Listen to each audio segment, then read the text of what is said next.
Hello, welcome to another episode of History in the Dark. I am your host, Darkness the Curse. And before we begin, as always, thank you so much to my generous patrons, my British rail critics, and of course, my underwater train finders, Thomas Ward, Lord Captain Von Thrust III, Some Dude 267, Brightline Blue, Joshua Long, Ohio Trucker 1, Royal Hudson 2860, Lord Hoth 444, Arthur Roy, Benjamin Owens, Panzer Kitsune 131-232, Mr. Black Rose Tribal Typhoon, and Dark Lightning 1536. You are the reason why this content remains!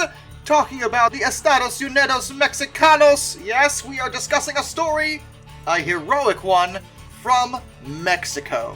This is the tale of the heroism of Jesús García Corona. Jesús García Corona, sometimes simply called Jesús García, was born on the 13th of November in 1881 in Hermosillo, Sonora, Mexico, as one of 8 children. When he was 17, he got a job with the Moctezuma Copper Company, but because of his age, he was only made a water boy at the time. Eventually, he'd be promoted to a switchman, then to a brakeman, and eventually a fireman. Though according to all sources at the time of the incident, he was acting as a brakeman for a train that was operating between Douglas, Arizona, and a mining town known as Plazas de Nacozari. Jesus was actually on break sitting nearby the idling locomotive when he noticed a large amount of smoke in the air. Jesus saw that sparks from the locomotive's smokestack had blown back onto the first cars of the train, which ignited the hay that was on top of it. Under normal circumstances, this would have meant getting the fire brigade out and dousing the flames before they could spread to the whole train.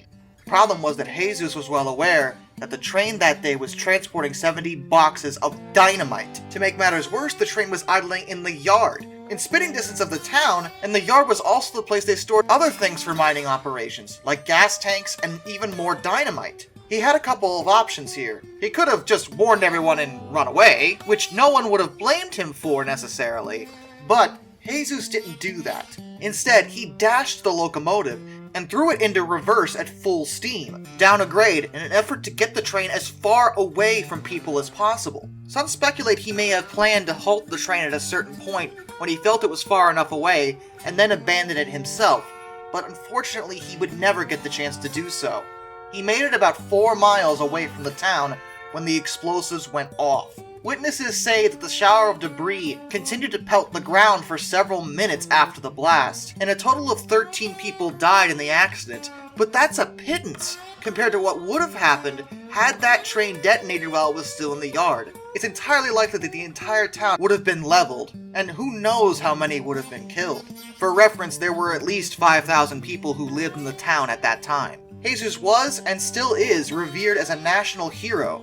Many places across Mexico are named after him to this day, and the citizens of the city he saved opted to rename it to Nacozari de Garcia, after him. There are several monuments to him around Mexico, and his heroism is also recounted in a ballad, Jesús García, which was sung by Arizona State's official balladeer, Dolan Ellis, who, in his own words, wanted the world to know about the Casey Jones of Mexico.